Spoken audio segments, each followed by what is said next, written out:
Hello, testing, testing. Hello, hello. How's everybody doing? You guys okay? Yeah?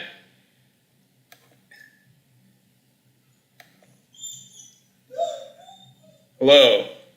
Okay. I hope this works.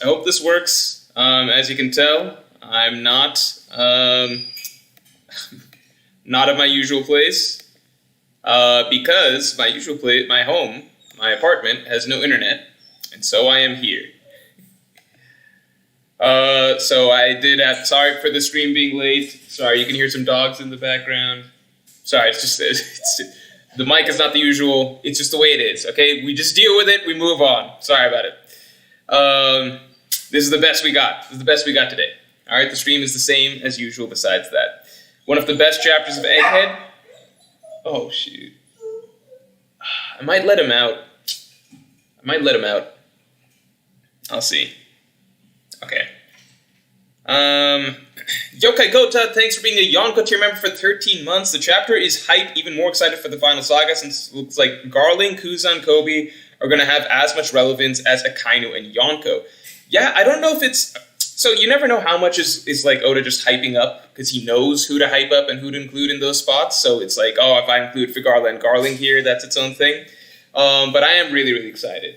Bitey McGar, this was a great... Like, this was the type of chapter that you kind of want. Like, it's the perfect thing for Oda to think to include kicking off the final saga, because it's just the best way to reframe and be like, hey guys, the rest of the story is going to be really, really fucking hype. This is what I'm cooking up. Look at this, right? I think that's a perfect way to kick off the climax of Egghead, or to conclude Egghead Island with, because this is the start of the final saga, right? So, I don't know, perfect chapter. Bitey McGar, thanks for being a Yonko to your member for 2 months. Morjumbus, Admiral of the Yonta Morgia fleet. Jin came back with a brand new sword, one that looks like the one the silhouette holds. Coincidence? Yes. I like that you just acknowledge that it's a coincidence. Yeah. I do want to do a quick poll, which is that, how do we feel about that guy? Is that guy Shanks' twin or no? Is that guy... It doesn't have to be a twin. For some reason, you know what's funny? Like, people, I see a lot of people being like, oh, if Shanks has an evil twin, that's bad writing. But I feel like there's just something about the evil twin idea that people conclude as bad writing. I feel like if it was just like, does Shanks have a brother? I feel like, you know, there's just a difference between like an evil twin versus just having a brother. You know what I mean? Like, Shanks has a brother that's going to be an enemy versus, oh, evil twin. I think people just don't like the evil twin concept, but I feel like if it's just like, oh, this is Shanks' older brother or younger brother, I feel like it goes over a little bit differently. It's just the phrase evil twin is just such a meme in fiction in general that, oh my god, these dogs are trying to break out. They're really trying to break out. I might just go over and close the door on them, but I don't know, then they'll probably scratch at the door. That's probably not good. Is that guy Shanks' twin? Is that guy Shanks' brother? I'll just say that. Yes. No. Stormfox, thanks for the 5. I know you wanted him to say the world government bad, but that's Sabo and Vivi's job. Him making every faction want the One Piece now means the... Oh, shit. Oh, Harley got out. Hey, Harley. Okay, hold on. God damn. Hey, Harley, I'm gonna have to put you back. Hey, I know, yeah. Harley, come on. No. Hey, you're being bad. Harley, come here. You're being bad. No.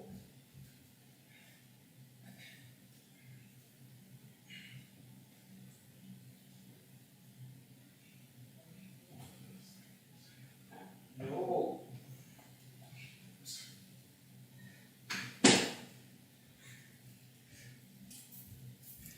Okay. Sorry, that's a smart dog. Hold on. Hold on.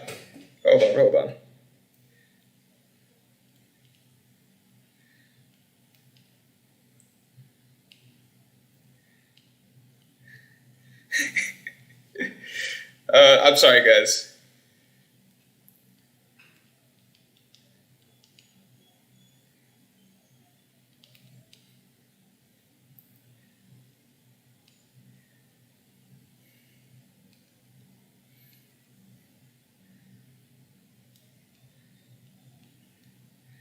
I think, okay.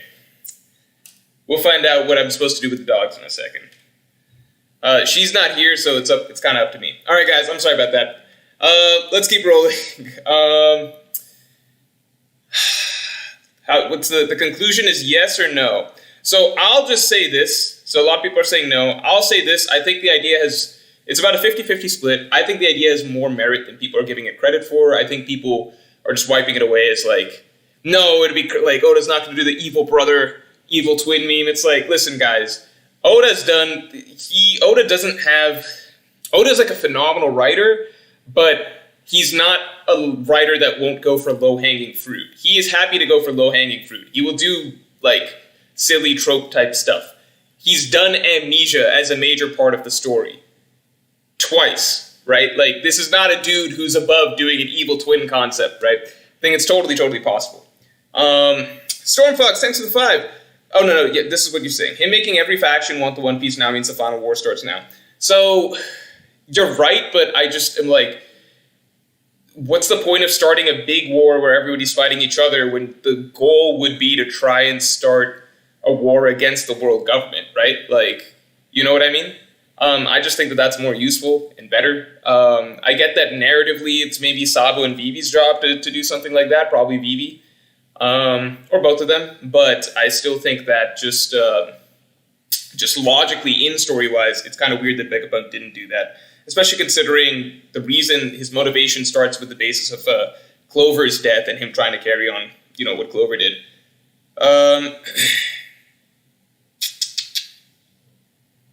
Mr. MMF2, thanks a lot. Yo, more Jesse, other than the Yonkos, why did Oda pick the other characters for? Also, let me guess, next week's stream, we're going to figure out the mystery guy.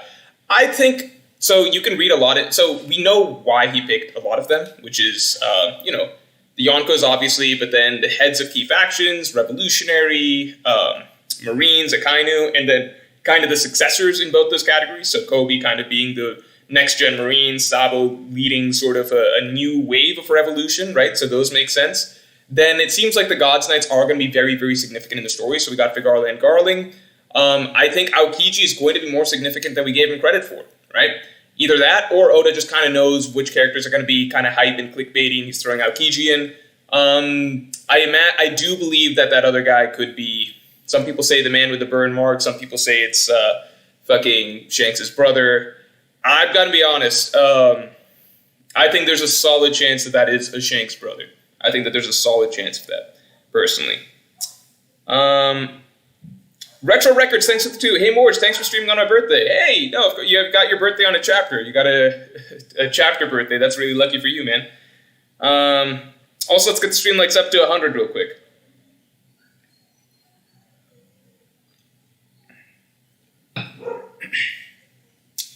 Isaac St. Charles, thanks a lot. Big L to Mihawk not included as most significant 12. Hey, come on now. It's I don't know if it's the most significant, like, how do I say this?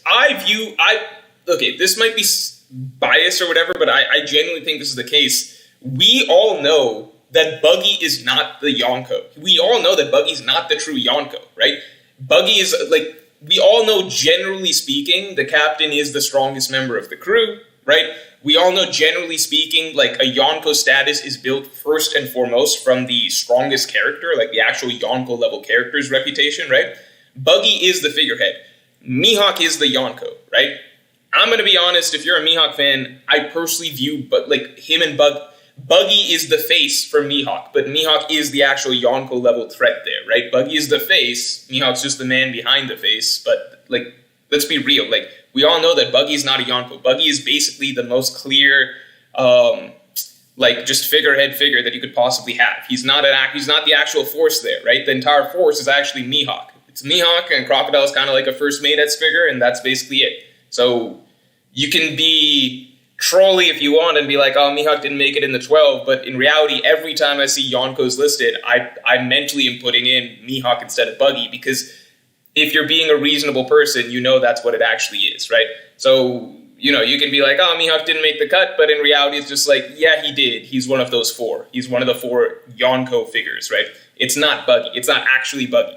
Nobody in the real One Piece world, amongst all these figures, views Cross Guild as Buggy being the actual force. it will be Mihawk that they have to deal with, right? Jolly D Joestar, thanks for the 2. Last panel confirms the final war is at Laugh-Tale. So, it is a huge shift in my thinking that I'm like, holy shit, the final war may not be at Marijoa, it could genuinely be Laugh-Tale. Like, everything could coalesce at Laugh-Tale. That's not what I used to think. I used to think that everything would coalesce at Marijoa, and Laugh-Tale might be something where it's more like Strahd versus the Blackbeard Pirates or something like that, but this is a drastic change in my thinking, for sure. That's a really good point.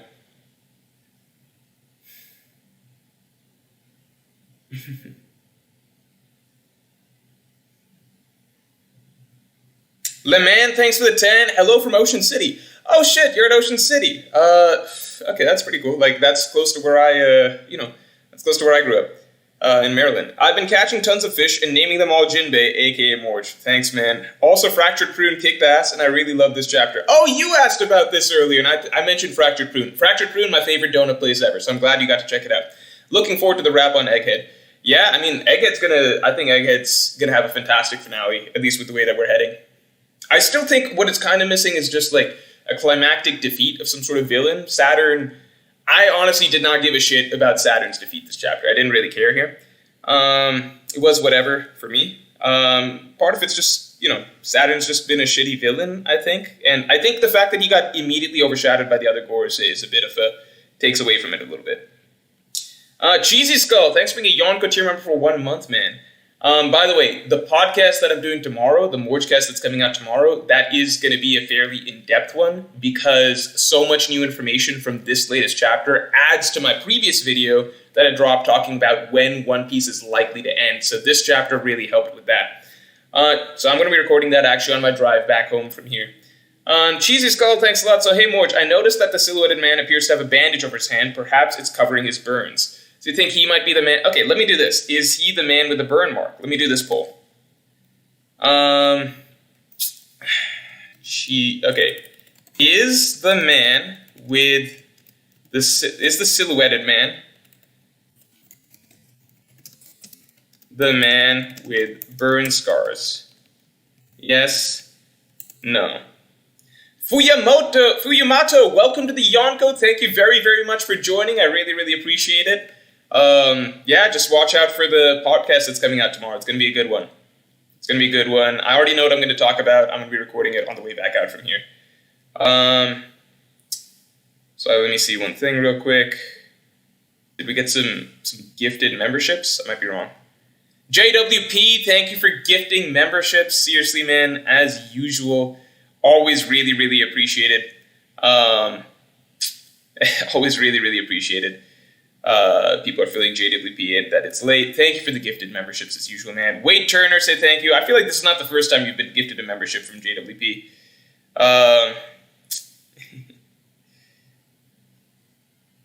Nah, Buggy, Yonko. I feel like people who argue that Buggy is the actual Yonko, I don't know. Like, yeah, you're technically right, but you know in your heart of hearts that, like, functionally speaking, Mihawk is the Yonko, right? Functionally, like, we get it, Buggy's the face, but functionally speaking, he's just a face, right? Mihawk is the actual Yonko, right?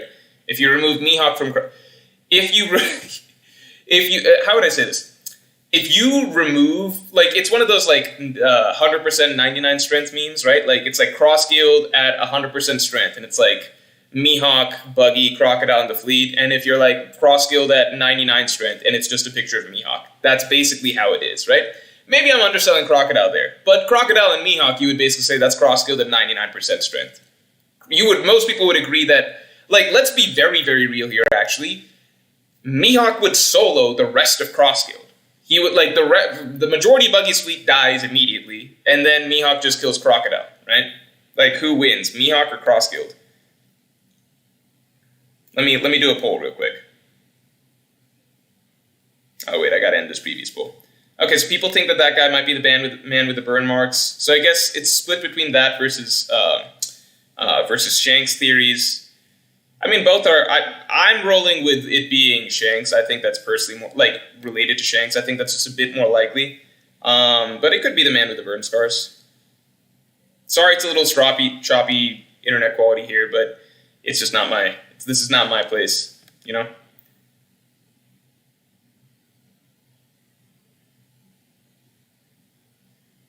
I know he's the centerpiece, but essentially, if the entire value is from Mihawk, then it doesn't really matter if he's the centerpiece. It's like, what's more valuable, fodder or Mihawk? It's Mihawk, right? I think most would agree that Mihawk could solo the rest of Cross Guild.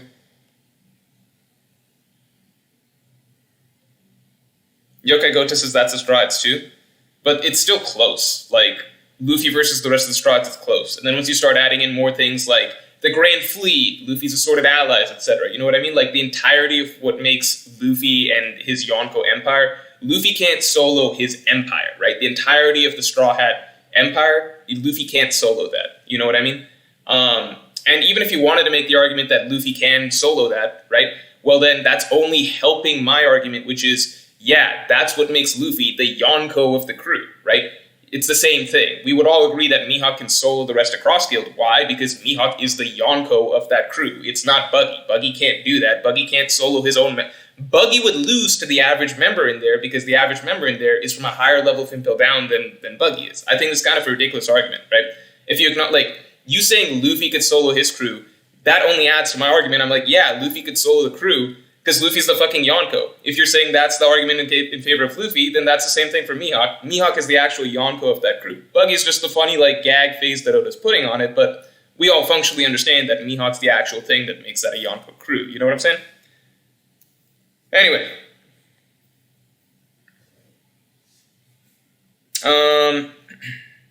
I could do a poll, but it doesn't really matter, right? He has no pants. Worn pants is... Okay, I don't even know what to say about this.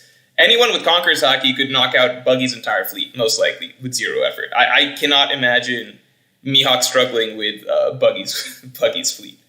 Because if you recall, the strongest members of Buggy's fleet... Like, actually, let's be straight up.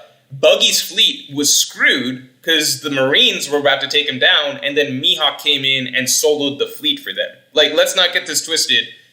It's pretty much inarguable based on what happened in the story that Mihawk single-handedly is more valuable than Buggy's entire fleet, right? Because the fleet had to be saved by Mihawk.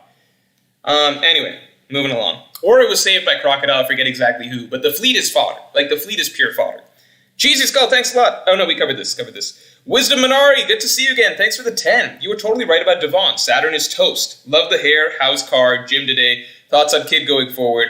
What's the next big video? Will Iceberg be important in the future? C-Trade/Flood. Thank you very much. Okay, so a lot of things there. Saturn is toast. I do think that Saturn could be replaced perfectly here with Devon. I think that's a really good opportunity. The problem is telepathy. The Gorosei have telepathic connection, so we kind of got to see how that plays out. Thanks. I'm happy. The hair's... I'm happy about the hair. How's car? Car is good. I had to pay a shit ton of money because the car's good. Got recovered. Financial trouble, etc. from the car, but overall, all good. Gym today? No, I did not get time to go to the gym today. Today I was scrambling because just no internet. Internet issues in my place. Basically, I was like, I got to be able to do the stream, so finally was able to figure out, like, I'm at my girlfriend's place right now, streaming from here. This is the best solution that I could come up with, which is why it's a little choppy, but thank you all for tuning in. Thoughts on Kid going forward? I do think Kid has potential going forward. I definitely think Kid has potential going forward. Bellamy Kobe says no, Croc saved them. Okay, so then that's the same thing, right? Because most people would acknowledge that Mihawk is stronger than Crocodile. If we're debating basically like, is Mihawk stronger than Buggy's entire fleet? I think that answers your question, right? Mihawk is very obviously stronger than Buggy's entire fleet. Mihawk's not losing to Buggy's fleet because Buggy's fleet had to be fucking saved from annihilation by just Crocodile and Mr. One.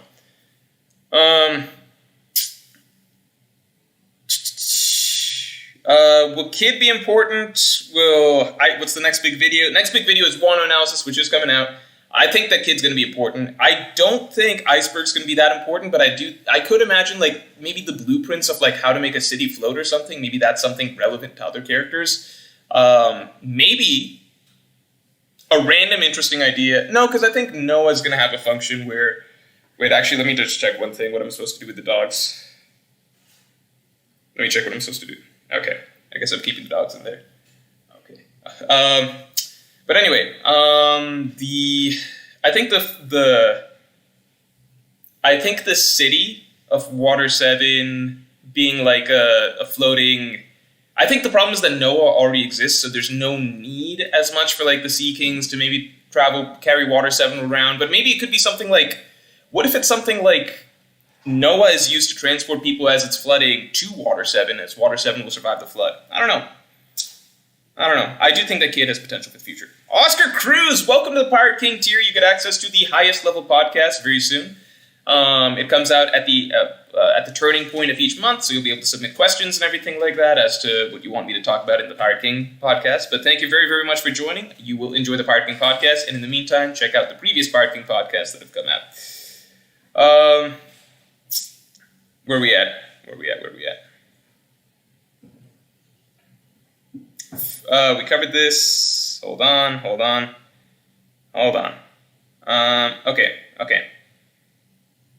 Okay, I think I'm catching up here. I think I missed some things. Okay.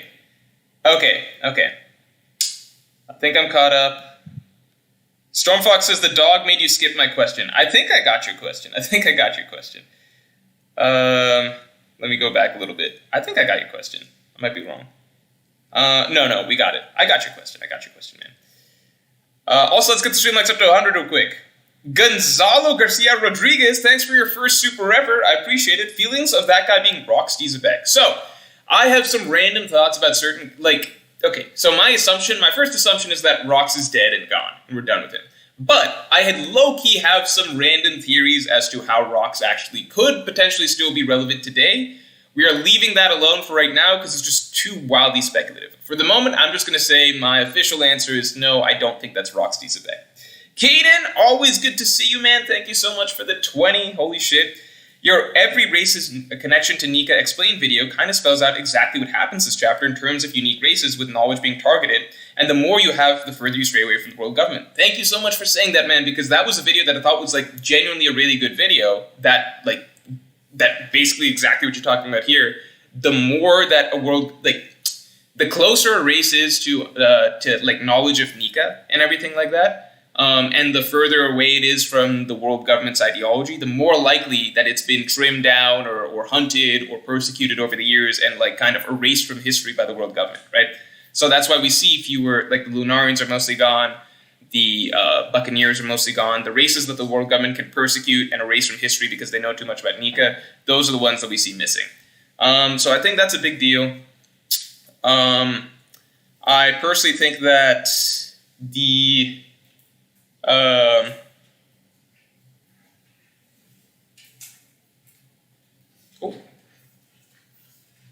Thank you. Okay. I personally think that here. Let's see if we can make some internet work here a little bit better.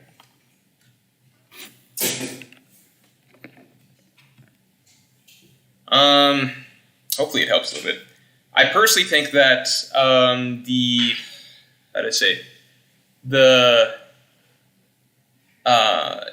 don't know. It was a good video that just maybe came out at the wrong time. I think that might just be it. But thank you very much for the support. JWP, thanks a lot for the 5. Am I super late or is Morj? I am late, but I feel like I've got a decent reason today, which is I had to travel to get to the internet, basically. I feel like that's an okay reason, in my opinion.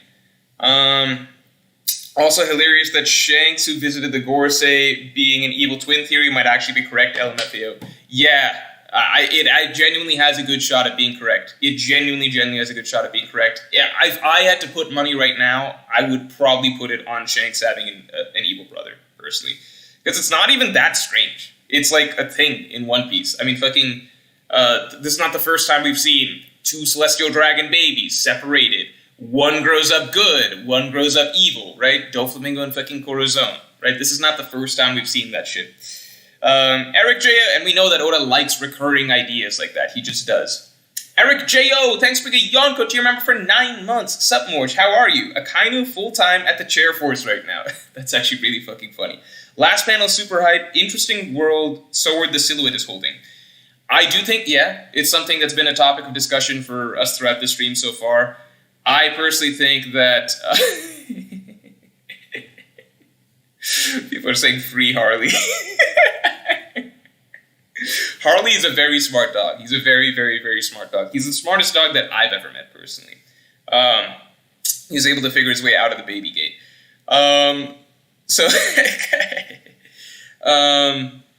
Last panel, super hype, interesting. Yeah, I feel, look, I know it sounds... it shouldn't even sound that crazy at this point. Shanks having an evil twin, it's officially a not crazy theory. It's officially a not crazy theory. It's officially a legitimate theory. I personally think that if you're between, like, did Shanks head to Morijua and go upstairs to Morijua and get to just talk to the Gorosei, that versus he just has a brother that looks like him in the Holy Knights. I mean, we fucking saw his dad. His dad looks exactly the same as him. His dad is identical to him. If Shanks had a brother, you know how Oda would fucking design him to look the same as him, right? Like if I have to go between, if I'm saying what's more likely that Shanks, like a fucking Yonko pirate, was he allowed to go talk to the Gorosei, or Shanks has somebody, a relative in his family who looks extremely similar, as we've already fucking seen is canonically true, I'm probably leaning towards the second thing. I think they're both, on paper, outlandish ideas, which if I'm saying one's more outlandish than the other, I'd say the brother thing might be actually slightly less outlandish. I don't know. Rodolfo, thanks for the 5. The swordsman is from Joy Boy's crew to protect the One Piece until the time for the dawn to occur. Oh, I might have Ethernet now. I might be plugged into Ethernet now. This might be a thing. Hold on. Why is it loading slower now? Fuck, why is it loading slower? What happened? It does look like I have Ethernet connection. Here, let me refresh this. Is it still working? Hello? No, fuck. Hold on.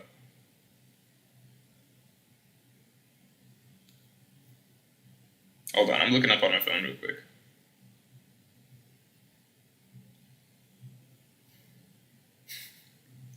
Hold on.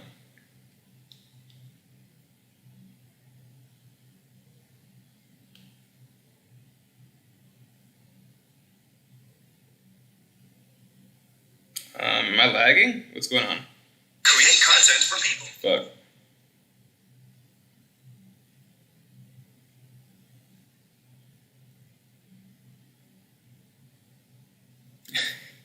I don't know what's happening here. Here, hold on.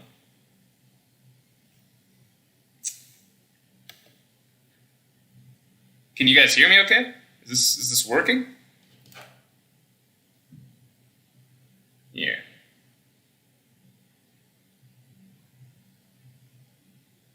Fuck.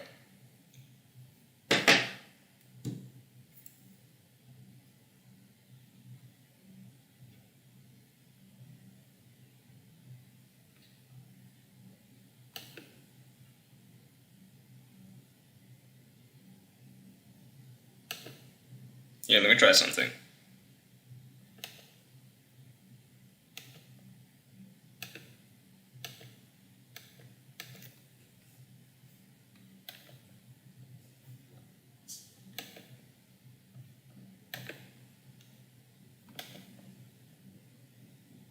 Give me 1 second, guys.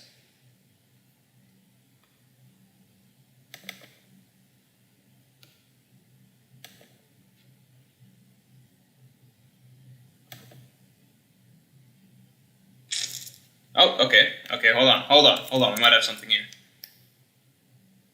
something here.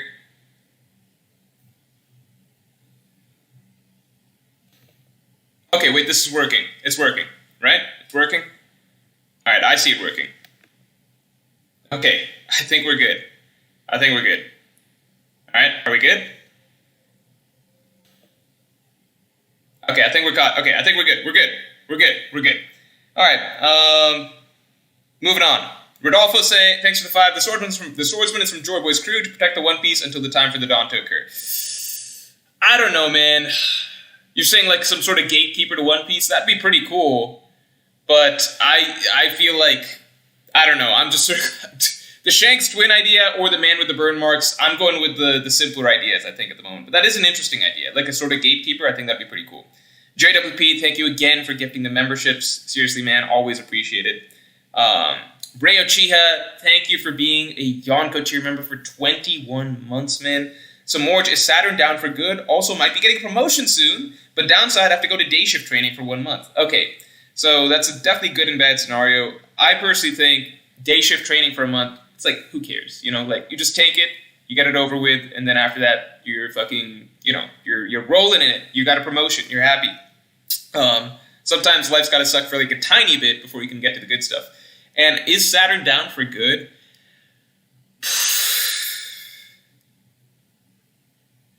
I think that was supposed to be the climactic sort of victory moment over him as a villain, but he might sort of crawl back up for something else bad to happen to him, like maybe if Kuma blows himself up or something, Saturn could get caught in the explosion. But that might be kind of the end of us, like, having to punch him and beat him up for the arc, if that makes sense. That's my feeling right now.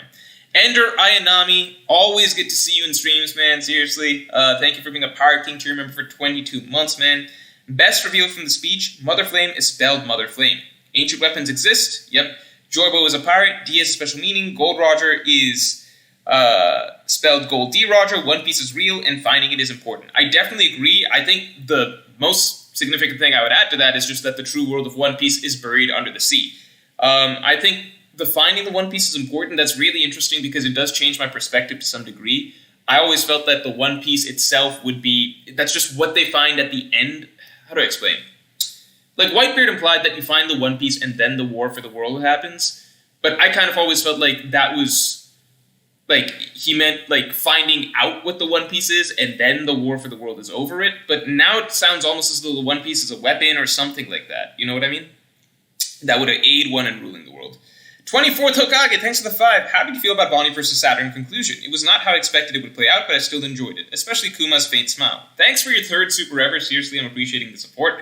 How I feel about the Bonnie vs. Saturn conclusion, I didn't really feel that much, just because, like, I would have just liked more time with Bonnie herself, you know? I really, like, in the Bonnie video that I did a little bit ago, I talked about how her backstory only featured her for, like, half a chapter, or for a chapter, and, like, going back and reading her backstory, it's actually more like half a chapter. I really, like, I just feel like everything that she's talking about there, it does resonate, you know, because, like, that is the stuff that she went through. I just wish that we'd gotten a bit more time with her character to really focus in on her side of things and, like, her story. And, like, she talked about how she feels so lonely and everything like that. I don't feel like that's shown through her story in Egghead to begin with. Like, she was searching for her father, and that was very clear. But I just feel like, really, if we'd spent a little bit more time on her, or given her a couple chapters just to focus on her section of the backstory, because, like, you know, her section, like, just focus on that, what she experienced post losing her crew at the end of time skip and everything like that, or pre-time skip. Like, focus on the because her part of the backstory is actually pretty chipper. It's actually pretty, like, yeah, I'm gonna set off and set sail with my crew. I'm breaking free. Here's my earring, guys. We're all happy and everything like that. I wish that we could have. I think just a bit more time with Bonnie would have helped. The moment that we just got reminded me quite a bit of the Momonosuke moment, where Luffy and Momonosuke make it up to the rooftop, and Luffy's telling Momonosuke, like, don't be scared, like, bite Kaido and everything like that. And Momonosuke does his thing against Kaido. And I didn't care for that much either. But at least with that, we'd spent a lot more time with Momonosuke and focus on his character. I don't know. Like, I'm cool with it. I still like Bonnie as a character. I don't really, like, I feel like the moment is a bit too, not a bit too anything. It's just not something that's going to make me feel emotionally that much, because I just don't feel like we really delved into, like, we really got to sit with Bonnie and her emotions that much, you know? We got to see her crying intermittently throughout, we basically saw her angry or crying throughout the arc. I just want time. Like, seeing those things is very different from just, like, walking through a Chopper backstory for an extended period of time, or, like, walking through a Robin backstory for an extended period of time. Those things, it's just different, at least for me emotionally. It's still a cool moment, but it's just not, like, I think the simplest way to put it is that that's Bonnie's most significant, like, feel-good moment, and, like, it's not even the highlight of the arc. It's one of the least talked about things that's not even the highlight of the chapter. I mean, it's one of the least talked about things of the chapter. Fuyamoto, I think already welcome to the Yonko. Thank you very much for joining. Hoops, thanks for the 10. Do you think Davy backfights are based on Joy Boy losing to Emu, like an exaggerated tale of Noland? Longring dealt with flooding. Zanisha and the robot got odd punishments like a Davy fight would have. I don't know about that. I mean, it would have to be some sort of really grand, like, almost mystical element to a Davy back fight. Like, literally, like, the magic of Davy Jones transforming Zanisha or something like that. But I don't think that it's based off of I don't think it's based off of Davy back fights, personally. I do think Davy back fights will matter, like in Elbaf, but I don't think that was how Emu lost to Joy Boy necessarily. Oh, sorry, Joy Boy lost to Emu. Akash Panda, always good to see you, man. Thanks a lot for the 10. Kuma, Bonnie's hero, watching Bonnie turn into his hero, Nika, and beating the villain of his life, Saturn.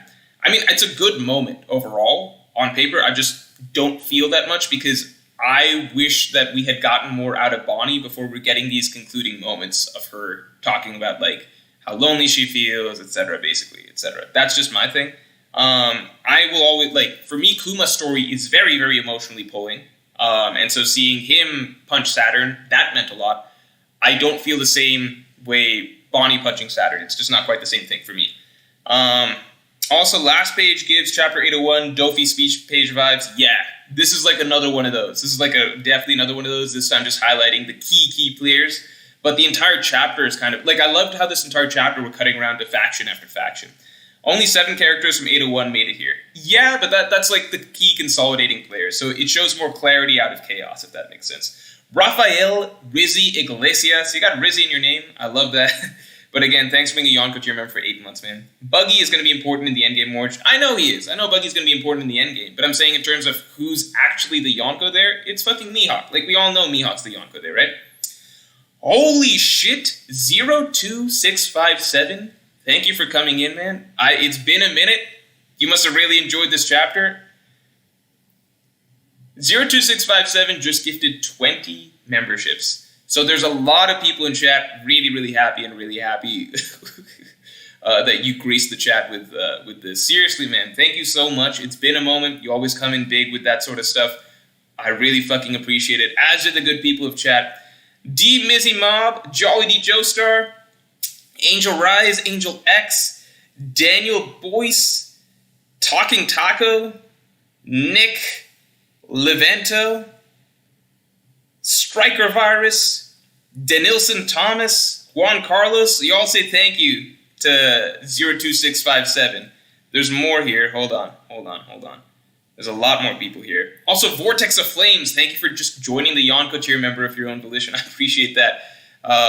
Again, there's a good podcast coming out tomorrow for sure. I'm excited to record it after this because this chapter gave me a lot to think about as to the ending of One Piece. We got Juan Carlos, it's Tony Santana, Cody Long, Osone, Spiked Kirby, Killing Papa, Andrew Baker, Javon Johnson, Black Lightning. All of y'all make sure to say thank you to 02657.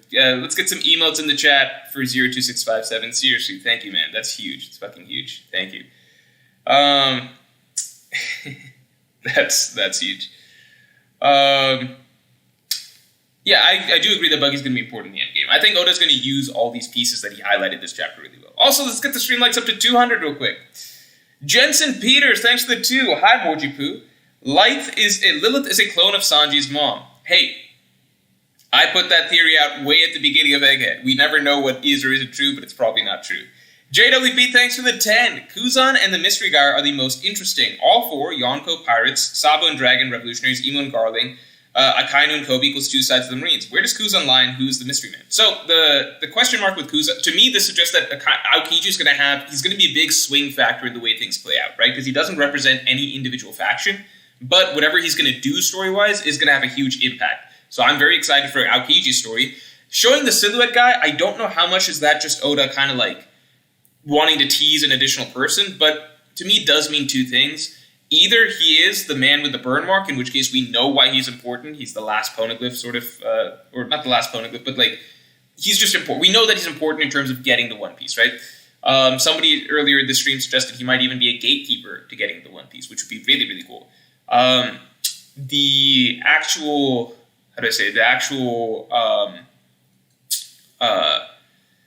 other possibility is him being a member of the Gods Knights, in which case, even though Figarland's kind of the leader, maybe this guy is an even stronger member of the Gods Knights if he's also related to Shanks, but is in his prime. So that's another interesting possibility. In that case, that would mean the Gods Knights are even more significant than we expected. Lane, thank you for the 5. Thanks for your first super ever, seriously. Yo, Morj, this is my first super chat. Thank you. Been watching you for years now. Keep up the great work. Thank you. I'm happy you've just been watching for so long, so I appreciate the support in that way again. Will Smoker ever be important again? Yes. Perhaps not as a Straw Hat as I once dreamed, but he will be important. I do believe he'll be important. I believe that Smoker... Oda's doing so much with his long-running characters right now, with everyone from like Kobe to Aokiji to Sabo to Law. Like, everybody's in play, right? So the fact that Smoker from the get-go was one of the most important characters pre-time skip, and he was one of the characters that Oda used to kick off the post-time skip with Punk Hazard, I really believe that Smoker's going to be an important character down the line. We just don't know how yet. Canute Oregon, thanks for the 2. I don't know what happened to your message, but maybe it was something, but I appreciate it still. Moving back. Hold on. Hold on 1 second. We got a lot here, guys. Anuj Agarwal, thanks for being a Yonko tier member for 22 months, man. If the final battle is at Laughdale, how do we get all the potential dramatic tension without the true history revealed? Also, is the speech over? I still don't think the final battle will be at Laughdale. I do feel like Morijua just makes sense, because it's like, I feel like the final battle would feature forces from all over the world. And if it features forces from all over the world, then it would have to congregate at Morijua, because Laughdale is very, very hard to get to. There is the insane possibility, the absolutely insane possibility, that really makes no sense. Never mind. This possibility is stupid. It doesn't even make sense. Ignore this. I was going to say something stupid. I was going to be like, what if Laughdale is like on the red, like it's on the red line, and that way it connects things back, but like it's like Morijua or something. But then I was like, no, because the fucking Roger Pirates got there, and it's not like they're fucking walking around Morijua, so I don't think that makes sense. So I feel like the final battle for the world means that it can't be at Laughdale necessarily, you know? Rodolfo, thanks for being a Pirate King tier member for 17 months.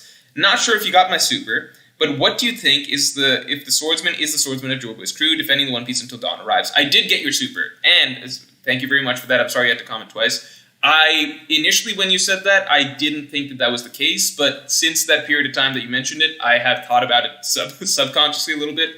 I'm warming up a little bit to the idea. I just don't know if that makes sense. It would mean that this guy's immortal somehow, but at the same time, Zunisha's been around forever. Emid's been around forever. It would be cool. It would be really cool. It could also give Zoro a good fight and a good amount of relevance to like helping Luffy get the One Piece. But I just feel like it's more likely it's one of the existing players that we're kind of getting set up, you know? God's Knights or Man with the Burn Mark. New X7, thank you for the 5. Still broke. Might Garp face Garling, champions and vets of God Valley, and Dragon faces Shanks' brother, strongest of their armies and would-be successors of their pa. New X7, no worries at all, man. I would personally say that if that is Shanks' brother, I wouldn't be surprised if Shanks fights his brother. You know what I mean? I feel like that's just a natural hype opponent to give, like, the way to hype up Shanks, like an opponent to give him. So having Shanks fight his own brother, that'd be kind of cool. Dragon fighting Shanks' brother, I get, because the God's Knights have been sent after the Revolutionaries, so I get the idea that, like, hey, maybe that means that Dragon versus him makes more sense, but I don't know. I feel like if you're including Shanks' brother, it just makes sense for Shanks to fight him at some point, right? We do know that the God's Knights have been released out into the world at large, post what the Revolutionaries did, so the opportunity for them to fight random pirates like Cross Guild, like Red-Haired Pirates, it's still out there. Ignorant Weed, sorry, 1 second. Ignorant Weed, thank you for being a Pirate King tier member for 10 months, man. Holy shit. Couldn't catch your stream for a bit. Well, I'm glad you were able to tune into this one. Morj giving a chance for Egghead anime and slowly starting to like it more little by little is great character writing, if you ask me. I am going to react to the anime episode that comes out this Saturday. Not on Saturday, but on Monday. Because is this episode the Hachinosu one? Am I wrong? If this episode is the Hachinosu one, then I'm going to react to it. So, yeah, any hype episodes I'm going to be reacting to. If this is not that, then I won't react to it. But you know what I mean. And I am liking the Egghead anime, for sure. And people have been saying that it's better paced on average than the Wano anime. It's still not to the point that I would genuinely go out of my way to watch every episode, but I'm going to watch the hype ones, and the good news is there's a lot of hype ones coming around the corner. Also, let's get the stream likes up to 200 real quick. Lars Caesar, thanks a lot. Luffy is like Bonnie's stand this week. Love seeing this dynamic with his apprentice. He's like her stand. That's a funny way to put it. I'd never thought about it like that. But yeah, you're right. Ignorant Weed, thank you for the 5. This chapter for Bonnie felt like future Straw Hats chapter. Come on, Bonnie's going to be a Straw Hat. She's going to be a Straw Hat. There's no way she's not going to. Come on, she's going to be a Straw Hat. I think it's locked. I think she's being a Straw Hat. I think she's there. Uchek, thank you for being a Pirate King tier member for 22 months, man. When Toei animates them finishing Saturn, do you think it'll look and feel as satisfying as it did with Charlos? I think that there's like a different... Like the Charlos moment was just such an extended amount of build-up. Like the chapter itself was paced out entirely around build-up to that scene and that singular punch. With them finishing off Saturn, there's like a billion other things going on. Like Vegapunk's talking, we're getting lots of cutaways, there's other shit happening, Giants are doing some shit. Luffy and Bonnie are finishing off Saturn, but like that's not even the main highlight of the chapter. The other highlight of the chapter is like, you know, hyping up the fight for the race for One Piece and everything like that. So I don't think it's going to be like that. I think maybe Kuma punching Saturn might be similar. They might do that, but I think ultimately it wouldn't make sense overall for any of those, because now that I really think about it, the reason punching Charlos was such a big deal and why it made so much sense to animate it like that, right, is because up till that point, it had been an entire arc, right? All of Sabaody Archipelago so far, it had been an entire arc of the Celestial Dragons being untouchable. They were being obnoxious, rude, like cruel assholes, and they were genuinely untouchable. They were walking around in literal bubbles, right? Because nobody could touch them, and you just weren't allowed to touch them, and that was just against the law, no matter what they did. So it was a full arc of frustration building and building, us just wanting to see somebody punch them, and nobody was going to do it. And then finally Luffy steps up and he's like, I don't give a fuck, I'm punching them, and I don't care what the consequences are. Even though the consequences have been built up so much, right? With Saturn, it's not really the same thing, because Saturn's been, like, he shows up, and right off the bat, like, everybody's punching him off the bat. Like, Bonnie, this is not even the first time Bonnie's hit him. Bonnie, right off the bat, she stabbed him. Then, like, Sanji and Frankie are fighting him. Then Luffy showed up. Luffy already gave him, like, a Dawn Gatling. Luffy pizzaed him. Luffy tossed him around. Like, and it's not the same sense of consequences in that, like, we're at a point in the story where punching a Gorosei doesn't really mean anything, because the Strats have punched a Celestial Dragon and everything like that before, right? And at this point, every Strat, like, the Strats are fighting the Gorosei left and right. There's not as much build, like, the Charlos moment was just like, you're not allowed to do this thing because the whole, like, there's a tremendous amount of consequences if you do this thing, but it's just this built-up frustration, pent-up frustration of, like, we want to see him hurt, we want to see him get his punishment, we want to see it happen, but, like, we just can't. It's being, like, we're being blue-balled, essentially. We're being blue-balled for so long, and then finally all of that, like, that cathartic moment of just finally seeing what we wanted to happen for so long happen, right? Saturn is not really like that. Like, the fight's been happening for so long. Saturn's been locked around a bunch, right? Like, the Strats have already spat in the world government's face, like, a million times over. Like, there's no threat of, like, oh, if you punch Saturn, an Admiral comes, because, like, an Admiral's... Luffy just fucking beat an Admiral before he started fighting Saturn, you know what I mean? So, it's not the same thing. You just fundamentally can't have that same level of build-up to the Charlos moment anymore. But because the anime is the anime, it might just for coolness sake, it might do a throwback and have Kuma punching Saturn have that same effect. I just don't think it'll have quite that same effect, because it's not the first time we're seeing Saturn get hit. It's like the 20th time, right? And like we've seen him get fucking pizza dipped and everything like that at this point. It's not like this pent up moment. It's really cool to see Kuma be the one do it, but that's a little different from like the first moment you see anyone hit a Celestial Dragon, period. Oh, holy shit, Sheriff Laffy, what the fuck? Holy shit, man. Wait, whoa. Sheriff Laffy, holy shit, thank you so much, man. Whoa. Competing with 02657 right here. Holy shit. Both of you guys, thank you so much. Okay, so we got another 20 memberships from Sheriff Laffy. Holy shit, man, thank you so much. We got some people who got to thank Sheriff Laffy. Abrara Ahmed, Truck Kun, The Joe, Not a Pro 64, Kyokami, Sean C, Yokai Gota, Nicholas, Ben Werchowski, Teaspoon T T4 Paradis, Jordan Vance, Alejandro Guzman, Hold on. I need you all to say thank you to Sheriff Laffy, Mr. Raindrop, Deathstroke. Oh, Deathstroke, simple name. Sway Shocks. Okay, this is a long name. Hiagostris, Inscrivibin, say, No Canal Novo. I don't know what that means, but, yeah, say thank you to Sheriff Laffy. Comfy Sage, Hudzil, Mike Brennan, Manny, Ash Aman. All of you guys say thanks. But Sheriff Laffy, thank you so much. Seriously, man. That's huge. Continuing on.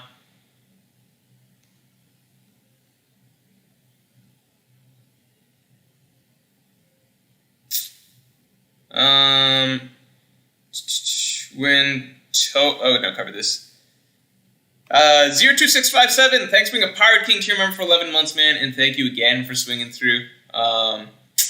Thanks again for swinging through. Seriously, I appreciate it.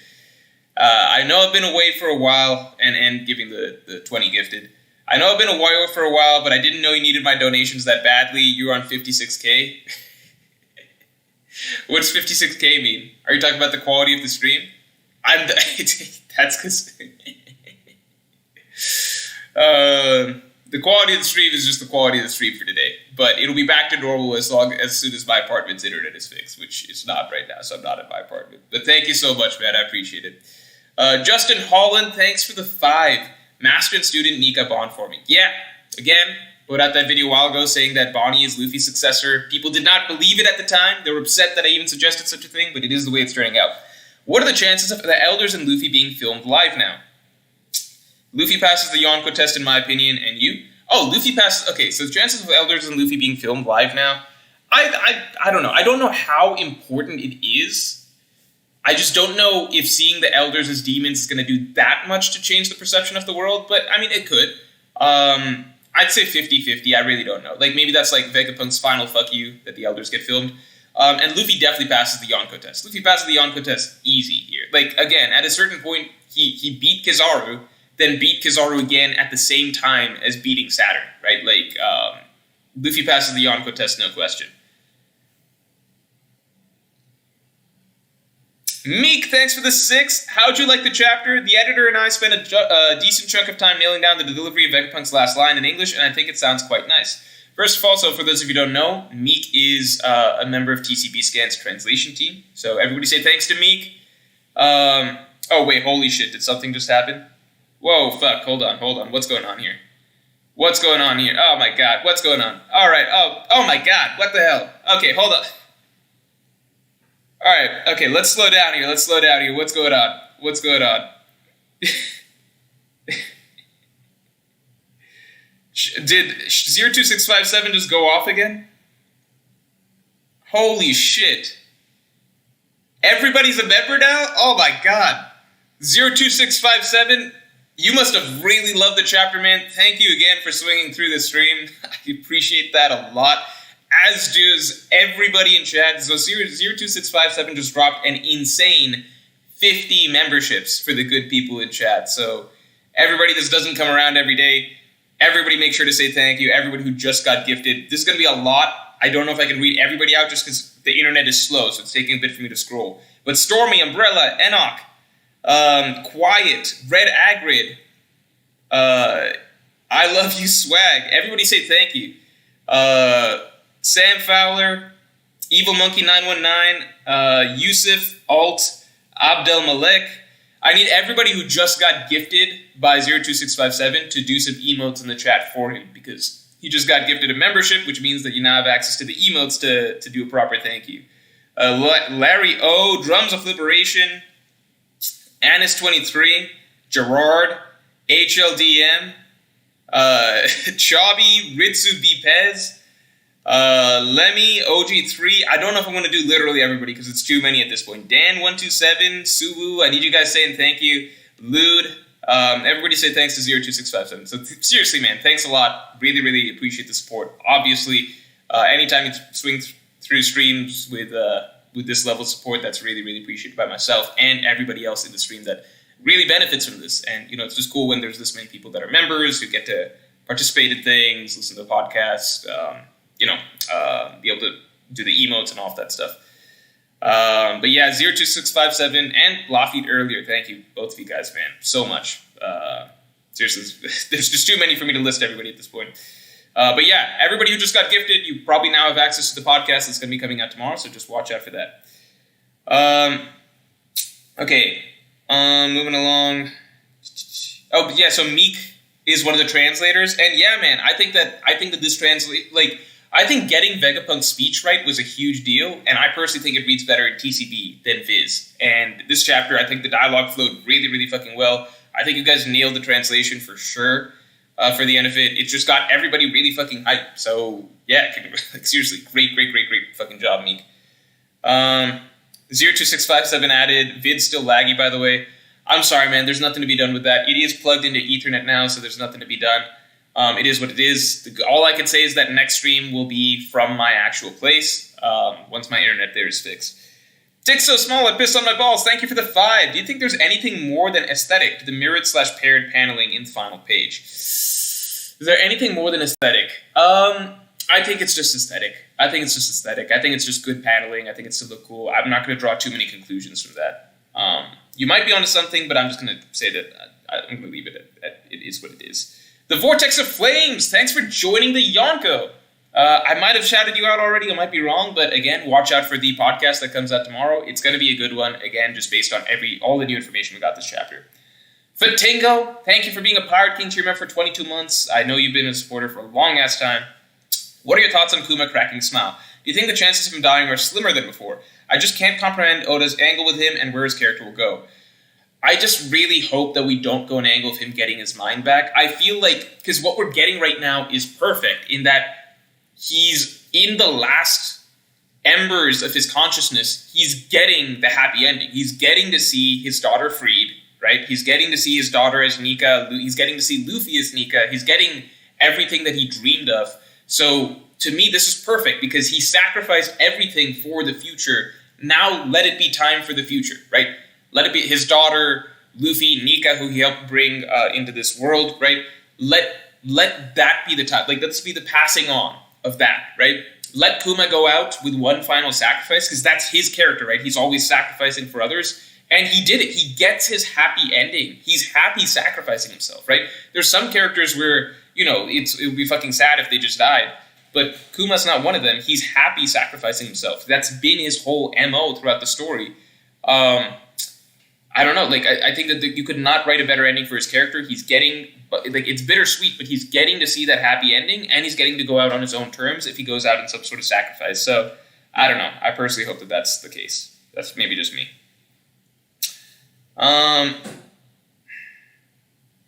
Jesus B, thanks for the 5. The final page might be future matchups. Luffy versus Shanks, Buggy versus Blackbeard, Emu versus Akainu, Dragon versus random guy, Aokiji versus Kobe, Sabo versus Garling.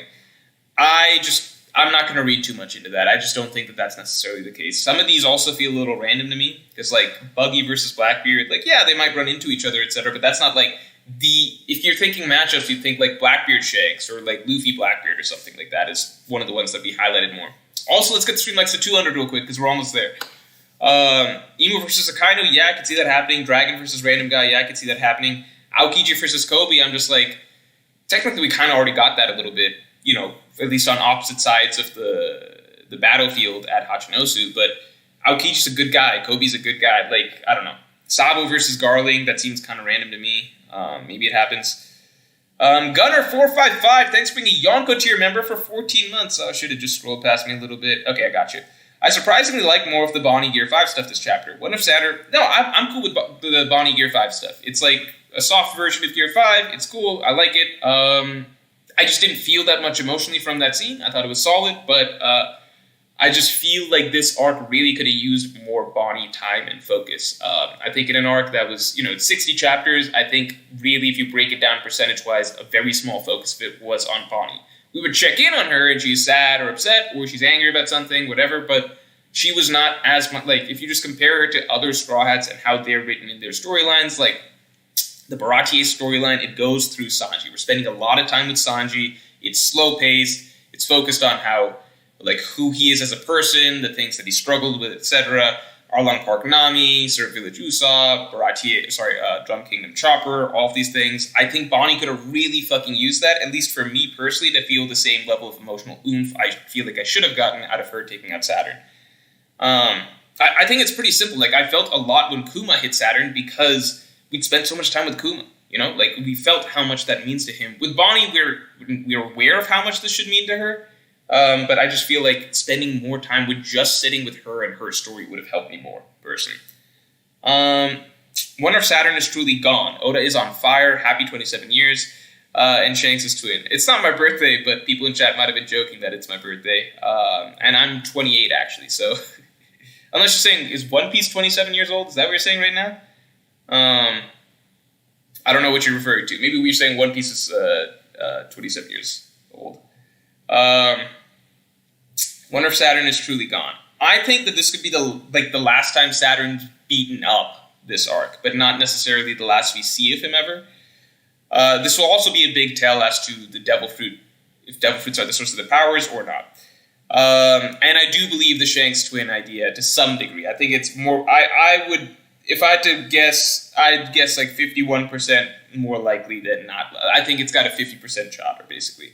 I do think Oda's on fire. This was an amazing chapter. Really got people's hype going again for Egghead. And holy shit, Sheriff Laffy, what the fuck? Coming through. Alright, this is just insane. Alright, you guys really enjoyed the chapter, I can tell, but also you're one-upping each other. Or at least Matt going blow for blow with each other. Holy shit, Sheriff Laffy. Thank you for... So Sheriff Laffy just gifted another 50 memberships. So we got 02657 and Sheriff Laffy coming in with the 50s today. Holy fuck. This is just insane. Thank you so much, man. This is an insane day for channel memberships. Seriously. So many people got to thank Sheriff Laffy.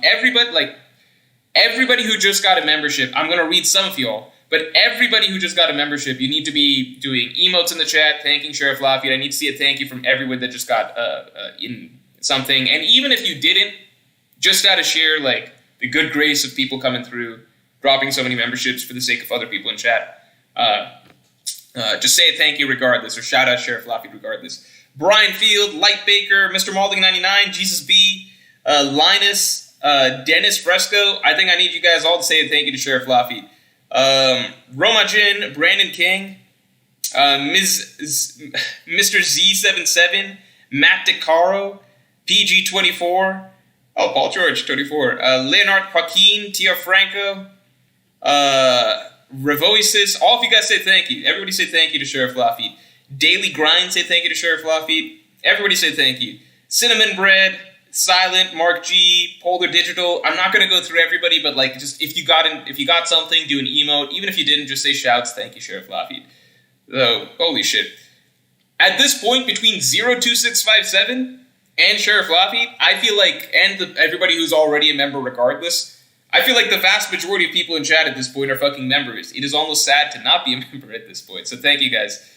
Thank you for the support, seriously. The Panda one's out, thanks to the 2. Boogie2988, fake cancer. What? I don't even know what that means. What? I don't know how to address that. Somebody claim they have cancer? I'm confused. Mr. NK, thanks for being a Yonko tier member for 9 months. If Kuma lives, we gotta start calling him Puma. The Will of P got to him. Although the Will of K, I think the Will of K still works, right? Because we got the Kinemon Kiku situation, right? So Kuma would just slot into that. So it's the Will of P and the Will of K. JWP, thank you for the 5. I really want to see Crossguild make a move soon. Blackbeard has Poneglyphs was pudding. Both Shanks and Luffy have 3, and Luffy is Robin. They need to act now. Yeah, I think Crossguild making a move right now would really help them feel relevant, just because at the moment I feel like they're a Yonko crew almost in name only, because it doesn't truly feel like they don't have the resources. Their entire fleet is literal fodder, right? They've only got Mihawk and Crocodile as their actual good fighters, right? So that'd be like, that's nothing, right? Mihawk is obviously Yonko level, Crocodile probably like first mate or something if we want to be generous, like at this point post time skip. But beyond that, who they got? Das Bones? I mean, Da's Bones, I'm sure, is pretty capable, but, like, you guys got to remember, even being Yonko commander is a very, very high level to get to, right? Like, Cracker was a 3rd level commander, right? Like, a Yonko 3rd commander, and he was fucking up Gear 4th Luffy, right? I don't think Das Bones is there. Like, that's basically Doflamingo level. I don't think Das Bones is Doflamingo level, you know what I mean? So the Cross Guild needs some more. I think them going after Weevil would be the best move that we could kind of see out of them next, and it would fit like the Marine Hunter thing, because we could see them maybe take out Green Bull in the process. I think that would just be really cool. And in terms of getting poneglyphs, yeah, they're really fucking far behind. So maybe they show up at Elbaf or something like that, and try and compete for some poneglyphs there. Who knows? Ignorant Weed, thank you for the 10. Back then, there was Kingdom of Gods up there. Races that are being hunted right now maybe live together in harmony, and Celestial Dragons are only perverted imitation of it. Also, rare color spread. Yeah, and you know what's interesting is that, like...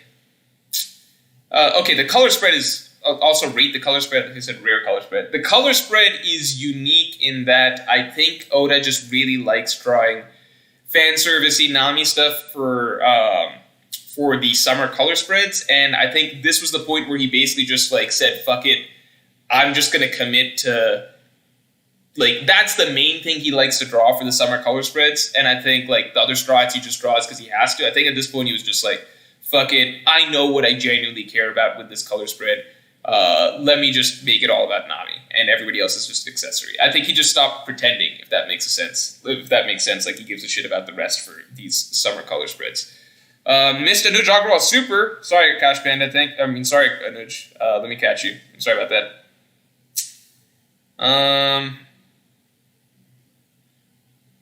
Sorry, Anuj. Let me see. Let me see real quick. Oh, Anuj Agrawal. Oh wait, no, we missed 2 things. I missed 2 things. I also missed Linskoff. I'm sorry about that. Linskoff and Anuj. Let me get Linskoff first. Linskoff, thank you for the 5. What do you think from Dragon Ball or Naruto does well that is worth analyzing or putting into your own successful manga? I think Dragon Ball is a little bit harder than Naruto. Let me do Dragon Ball first, just because it's a little bit more difficult. I think with Dragon Ball, what's worth analyzing, I guess, is fucking... A lot of people said the choreography, the action choreography is beautiful. I agree, but I personally think that, like, past a certain point, there's other manga that have superior action choreography, right? Like, even though, like... Honestly, if you read like a One Punch Man, I think that there's better drawn action there at that point. I think, yeah, I got you, Kosh Panda, thank you. I think that Dragon Ball does have really fluid, clean choreography, that's true. It's very, very clean. But I wouldn't put it even at the top of like action, like drawn action stuff. Where I think it might be, I genuinely don't know at this point if I truly, sincerely feel like there's anything now in isolation that I think that Dragon Ball does better than most modern day manga. It provided the framework for a ton of other things to... So I think what would be worth analyzing is... So Dragon Ball is tricky because on the one hand, it is absolutely insane how much it did that other series copied, right? Like, I think the biggest thing to analyze with Dragon Ball is the level of influence, because it's just not close. There's no other series. It is by far the most influential manga. It is like amongst almost all other shonen that are action fantasy based, right? You can see the Dragon Ball influence at the absolute groundwork, right? All of it goes back to Dragon Ball. That's probably the biggest thing I'd analyze, I think, with Dragon Ball. As for Naruto, I think Toriyama, just way ahead of his time, just had a knack for understanding what makes for exciting shonen storytelling. He set the groundwork. He just had a knack for understanding what's exciting storytelling, right? And that just set the bar for what everybody else can build off of. Like, okay, this is what works, right? This is how we build tension into an arc. This is how we set up villains. This is how we build plot lines. This is how we do power-ups and things like that. This is how we work emotion into the action of the story, into the powers and abilities and everything like that. I think that was what he really set the groundwork for. So I think Toriyama was immensely talented and had amazing intuition, in that his intuition for what's good in terms of shonen storytelling basically set the formula for what everybody else actually got to sharpen later on, right? So he has probably the best, like, just natural exciting storytelling intuition that you can ask for, right? So that's huge, because doing it all without anybody else having come up with this sort of shonen framework before is just crazy. With Naruto, I think the thing that's Naruto is an amazing series in that I think that it does a lot of subtle character writing, and I think it has phenomenal character writing, honestly. Phenomenal character writing and writing character dynamics really, really well, and doing it in a subtle way. Whereas One Piece is very, big and expressive in a lot of things that it does, right? Like lots of like Bonnie this chapter. It's very big, expressive, lots of very large tears, very large emotional outbursts and things like that, like very big raw emotions. With Naruto, I look at the character writing being very much if you just go and read the Minato one shot right now, it is the way that he's able to work in just very, very the character dynamic between Minato and Kushina and what they're both going through. It's just much more maturely written than what you would get out of a One Piece. Not to say it's better than One Piece, right? Because I'm never going to say Naruto is better than One Piece, but in a certain style of writing, when Kishimoto was at his best, it definitely felt like a more sort of sophisticated, slower, more pointed sort of type of character writing that you see even than most shonen today. I think where it kind of went off too much is when Kishimoto's a very sentimental writer, and he just got too much into everybody's fist bumping everybody, and it just got it ballooned into this whole thing that's just overly corny and cheesy and cringe to a point. Obito's so cool and stuff like that. Whereas I think early on, shit that he was doing with Naruto early on, shit that he was doing with Gaara very early on, the story between Naruto and Neji, that was all very, very good writing. And again, I'd point to the Minato one shot as being one of the best ways that you can write the two character dynamic between Minato and Kushina, what they're both going through, and include the running metaphor of the idea of a spiral into that, and tie that into the idea of the actual power of the Rasengan being created. It's just really, really well thought out thematic writings. Symbolism is really, really good. The metaphor is really, really good, and it's just much more subtle character writing than what we'll get from One Piece. I think the character writing of Naruto at its peak is peak shonen writing, at its peak, not for the most of it. Anuj Agarwal, thanks for the 10. I'm sorry I missed this earlier. I still think think One Piece's water level is lowered. Red Line is destroyed, and all the land in the world is in One Piece. I do think the water level is lowered. I do think the Red Line is destroyed. I'm with you there. I also still like my theory of the Red Line being a moon that Lunarius lived on before he was dragged down. And I agree with you on that too, to some degree, and I have a theory that I want to drop about that down the line. Down the line, but not right now. Because I do think it's very, very possible. Sheriff Lafitte, thanks again, man, for everything. Seriously. Fan service aside, I thought the cover was really nicely shaded and drawn. It's a really well-drawn cover. It's just, so shameless by Oda, it's hilarious, you know what I mean? It's just I'm not going to even hide I'm not going to even hide what I actually want to draw here. I'm just going to draw Nami basically as fan services I want, and the other sprites are basically little accessories to this. Jesus B, thanks for the 5. The final page might be future matchups. Luffy versus Shanks, Buggy versus Blackbeard, Emu versus Akainu. No, we covered this. One last thing I'll say for Anuj Agarwal. I think that I'm with you on the ideas here, largely because I still feel like the climax being at Morj would make sense, and the destruction of the Red Line makes sense. So even though this chapter did make me feel a little bit hey, what if it ends up at Laughdale? I'm pivoting back, I think, as the stream goes towards no, I think it's still going to be Morj personally. Also, let's get the stream likes up to 250 real quick. Okay, we covered this stuff. We covered this. Covered this. Then we covered Ignorant Weed. Did we cover Ignorant Weed? Okay, we covered Ignorant Weed. New X7, thanks for the 10. Last one. As a DC fan, interested in Arkham Trilogy and Superman 2025, and last time I mentioned this, would you consider watching playthroughs of games you don't want to play but are interested in the story? I have never actually... Have you brought that up? Watching playthroughs of games I don't want to play but are interested in the story? That could be fun. That could be fun, reaction stuff, where I'm just watching a playthrough of, how does it... So, for example, I don't think I'd ever play Dark Souls 2, but I'd watch a playthrough of it. That could be fun. I could see that. Because there's lots of games that I'm just not interested in watching and actually playing, but I would probably find fun to do. So I'm I'm going to note that idea down mentally in my head. I would do it on an actual document, but I'm worried about crashing the stream. So that is a cool idea. I like that. Am I interested in the Arkham trilogy? The Arkham trilogy, when I was younger, I had a friend who's actually, the editor of this channel. That's where I played the Arkham trilogy. Not the trilogy, but I played like a little bit of Arkham Asylum. The editor of this channel had Arkham Asylum, I'm pretty sure. And he's been my friend for like a while.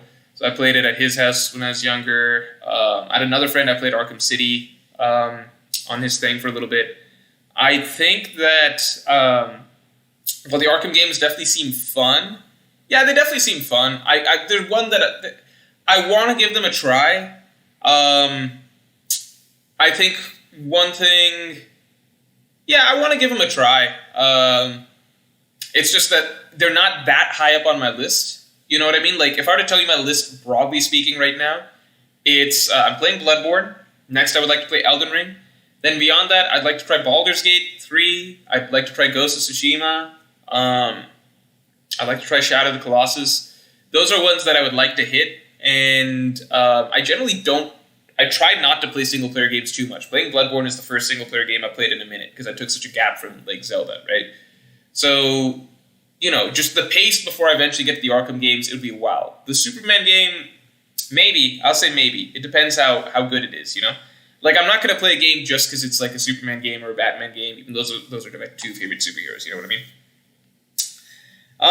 Dylan Desmarals, thanks for the 5. I'm assuming y'all talked about it, but did the speech just reveal the 3 weapons? Sure, Hoshi equals Neptune, Vivi equals Pluton, Isa equals Uranus. No, I don't think it revealed... That's an interesting idea, but I don't think it revealed the weapons. I think that Pluton, it's tying back elements of the story to what we understand in that Vivi... I don't think each weapon is... we know Vivi is not the ancient weapon Pluton, because we know that Pluton's a battleship. However... When did Pluton start becoming relevant in the story? It was in the Alabaster Arc. The Alabaster Arc, the key piece was Pluton. That was when we found out about Pluton, and that's what Crocodile's ultimate goal was, right?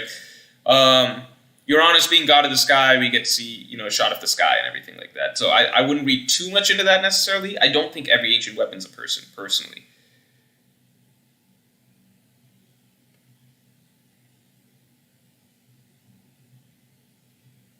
Going back a second. Dimian Wright, thanks for being a Yonko to your member for 11 months. Do you think Akainu will be proactive in the race for the One Piece? So, we even had the Marines, we got that shot of Marine Ford with some characters saying, oh, we gotta go after the One Piece, and then a character saying, you idiot, you dolt, who's gonna guard people then or something. I don't know if that was supposed to be Akainu or if these were just random Marines or something. I don't think Akainu would go after the One Piece, because it feels too piratey of a thing to do.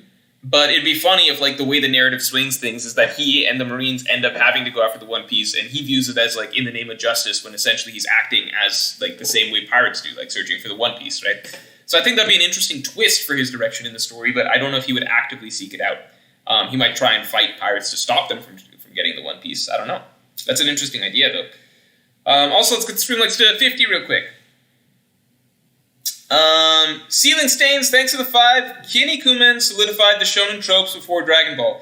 Good series with an incredible revival getting adapted right now. Wait, whoa, Kinnikuman is getting adapted right now? I didn't know about that. Please check it out. Oda's a fan too. Hey, look, so I'm not going to claim that Dragon Ball made all shonen tropes. I was asked, hey, what would you analyze if you're analyzing Dragon Ball? And, the things that I thought of are things that I assumed all originated from Dragon Ball. If it's from a different series, Kinnikuman, at the end of the day, everybody's drawing inspiration from somewhere. I might check it out, but if it's old school, I don't know how good it would be. You said it's getting an adaptation at the moment. If I hear more about the adaptation, I might check it out. One thing I was very disappointed in, very, very disappointed in, is, so I heard that Rurouni Kenshin is getting an adaptation right now, right? A new anime. I was very excited for that, because I had read a little bit of Rurouni Kenshin, then I dropped it at some point, but I knew it was always a classic anime or classic manga. And I just felt from what little I'd seen of the anime, I think it was incomplete or something, or a bit dated. So I was very excited to finally get an anime adaptation for that, because I would have definitely watched it. But I've heard that the anime adaptation, the new one, is not that good, so I don't know. I hope that Yu Yu Hakusho doesn't go down that same train. Not a Pro 64, thanks to the 5. With this chapter, in my opinion, Egghead officially stuck the landing in regards to the end. Top 5 without debate, but how high do you think it reasonably goes? Egghead stuck. I think I gotta reread it because for me, Egghead is like a huge mishmash of different things, right? I think at its very core, the Kuma flashback is probably still my favorite and probably the best flashback in the story, dramatic storytelling. Like, probably the fucking best shit in the series, right? In terms of pure character-focused dramatic storytelling, it might just be the Kuma flashback's the best bit. It might just be it, right? If you want to expand a bit larger, we got so many hype things. Shanks and Kid, Hachinosu raid, Reverie stuff, Gorosei, Shots versus Gorosei, the things that are happening right now. Very, very hype, right? The final battle so far has been a bit hit or miss. It's just been not much of it's been like random shit happening, right? And we don't really get to spend much time with stuff. So the final battle is just a little messy. I kind of remember, you guys remember like when Luffy versus Kizaru was happening and people were kind of lukewarm about Luffy versus Kizaru and a lot of people felt like it could have been done a bit better or it was like okay. I would say in retrospect, Luffy versus Kizaru was better action than what we're getting now. Because what we're getting now is, it just feels like random stuff. Luffy versus Kizaru, at least we got to actually see more extended interactions between Luffy's abilities, Kizaru's abilities, stuff like that. The action at this point in the climax, it's kind of like Luffy tries to hit Warkiri, it hurts his hand. Then the next chapter we're seeing Luffy and the Giants running away from Warkiri. Then we might see Luffy punching Jupiter, but we also don't really care about Luffy punching Jupiter. We see some team attack on Mars that is a little weird, but kind of fun, kind of cool. We see Zoro clash with Venus Juro once. The action is very scattered and not as focused as I would like. Like, even Zoro versus Lucci would have been cooler if, instead of off-screening most of it, we just, and only seeing the end, it would have been cooler if we actually got to see more of the action of it, kind of like we got with Luffy versus Lucci. So the action of the ending is kind of a bit all over the place, and the pacing of Vegapunk's message feels a little weird. So I think for me, Egghead's going to be an arc where I really have to re-binge it, or not re-binge it, where I have to binge it and then see how I feel at the conclusion of it, like at the end of it all. How good do I feel like it was at the close of it, right? Because it's really good in some areas, hard to place in other areas, really good in terms of hype, really cool in terms of like where the broader plot has kind of gone. It's probably still my favorite arc post time skip, I would say. It might be top 5 for me. I think there was a point where I was like, it's definitely top 5. Now it's a little hazier, but I still feel like it'll probably end up there. It's hard to say. It's definitely one of the best arcs in One Piece, period. How high do I think it reasonably goes? I think that's going to depend person to person, man. Some people could have it at like 1 or like 2 or 3. I think for me, at this point, to me, the ending is like the ending is gonna matter because we're not quite at the ending just yet. But like where it is right now, it's hovering somewhere between 5 to 10, with an upper range being 5 or 4 or something like that. Akash Bandit says, please watch my vid off stream if you're not gonna react. I still remember your video. It's by Huncho, right? Huncho. So I will watch that. That'll probably be a funny thing to check out later. English 1D1, thanks for the 10. What do you think of Kuzan being there? Think it shows, well, actually, Akash Bandit, because, like, you've helped out the stream so much in general in the past, I could probably just watch it. Like, would I get in trouble? That's the thing. Would I get in trouble reacting to it? Probably not, right? Just reacting to it? That's my biggest fear. I don't want to get, like, copyright struck reacting to things, but I assume I wouldn't get copyright struck for that. I don't know. Like, YouTube knows when you're watching something that's from another YouTube video. I could give it a shot reacting to it. Not this stream, obviously, because the internet's barely working right now, but I could give it a shot reacting to it in a separate stream. English 1D1, thank you for the 10. What do you think of Kuzan being there? Think it shows clearly doing his own thing. My theory is the fight 2 years ago was really who had to be the Fleet Admiral and who got to be undercover for Sword. I don't think Aokiji won and then got to be undercover for Sword. I do genuinely think that Akainu and Aokiji had a duel. Akainu won, he became Fleet Admiral, Aokiji lost, and, I don't think that he's doing his own thing, as in he's undercover for Sword. I think that whatever, because, how do I say this? I don't think Aokiji's undercover for Sword, just because what we've seen of him, it seems more like he's, like, on some sort of internal finding himself path. Like, he was at this bar, Blackbeard shows up. I don't think initially Aokiji's plan was like he went out with the goal of trying to become undercover with some group. We saw how it happened, right? Like Blackbeard came across him, Aokiji was going to fight Blackbeard, and then Blackbeard extended the offer for Aokiji to join. Aokiji wasn't like coming in with the thought process of let me try and infiltrate some Yonko crew or something. So I think Aokiji's genuinely got his own path in mind.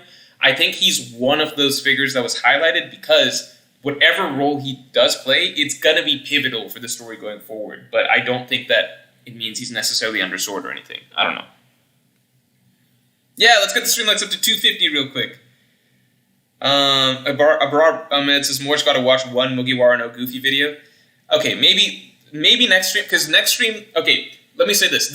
The stream that I will be reacting to the Hachinosu episode, the first Hachinosu episode, when Garp begins the raid, I can do other reactions during those streams, because I'm already in the react mode. So I could do a reaction to the Huncho video, I could do Mugiwara no Goofy, I could do that stuff.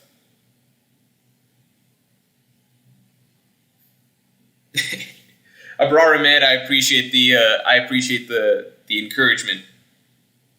02657, if you haven't liked the stream, please like it, do it for Morj. Man, I appreciate you a lot, 02657, seriously. Thank you very much. Yeah, I just think that he's not in sword based on the fact that we kind of got some insight into how this whole thing developed and his thought process and what led him here. React to it. I can't right now, but I can do those reactions when we're doing... What? Can somebody tell me when does the... yeah, we're almost there. 4 likes away. When does the Hachinosu episode come out? Does anyone know? Mr. NK says, LMO, I don't think Morj knows what happens at 250 likes. Wait, what happens at 250 likes? I'm just, am I supposed to reward you guys with something? I was just saying, let's get to 250 likes. I don't know what the reward would be. Obi-Wan Kenobi, thank you for the 10. And thanks for your 5th super ever, man. Morj, I think the ancient weapons are a person, a ship, and an animal. Oh, that's an interesting idea. I never thought about it like that. A person, a ship, and an animal. So, Shirahoshi is the person. Noah is a ship. And Sea Kings for Poseidon. Wait.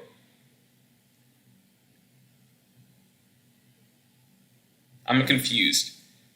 Oh, you're saying it's each of them are, like, each ancient weapon is a cluster of 3. That's interesting. I've never heard of that. So, Shirahoshi, Noah, and Sea Kings, that all of those together are Poseidon. Momonosuke, Zunisha, and the ship under Wano or Pluton. And then Uranus would be 3 things. Uranus' ship was in 1060. I don't know about that. You think that's the thing that shot the weapon? Wait, whoa, what the fuck? 026, what the fuck? 02657. You insane man. You crazy person. What the hell? What are you doing? Holy shit. That was what happens at 250 likes? Oh my god, holy shit. Thank you so much, man. You are insane. So, for those of you who don't know, 02657... because we hit 250 likes, just gifted the stream 50 more memberships. That is absolutely fucking insane. That is nuts. Thank you so much, dude. Holy shit. That is just a insane level of support. That is record-breaking shit right there. What the fuck? And you probably held a record previously. Holy shit, thank you so much. So we got another 50 out of it from 02657. Thank you so much, man.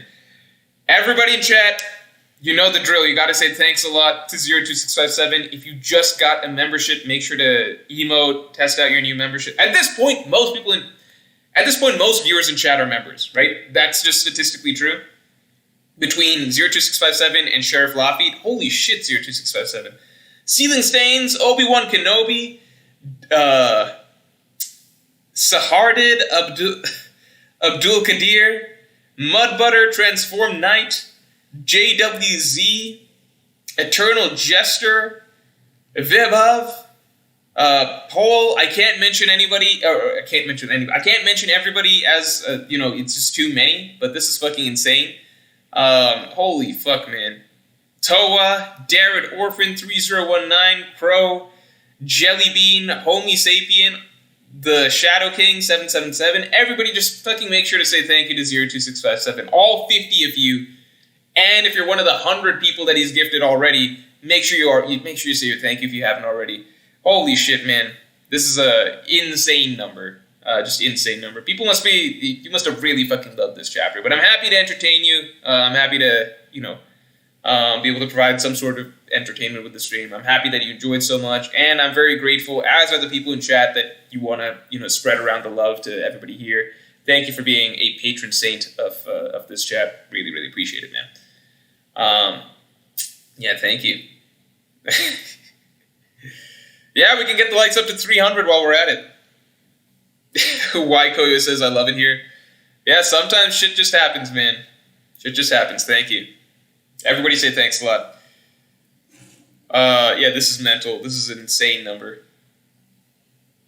I love the chapter too. Again, I'm sorry about the internet connection. Today is one of the worst days that couldn't stream with the usual setup, but, we made it work, and I think the stream was still a lot of fun so far. As is. You had to be here? Yeah. Not a Pro 64 is clarifying for me. Morj, next episode should start at the start of the raid, but sometimes Toei does less than one chapter. And episodes of Galaxy Impact, Chapter 1080's End, might be the next episode. Okay, so I guess we'll see. If there's some really hype stuff, I will react to it. I'm excited for Galaxy Impact. I just know that. The Vortex of Flames, thank you for the 5. And you just became a member too, didn't you? And thanks for your first super ever. So thank you very much.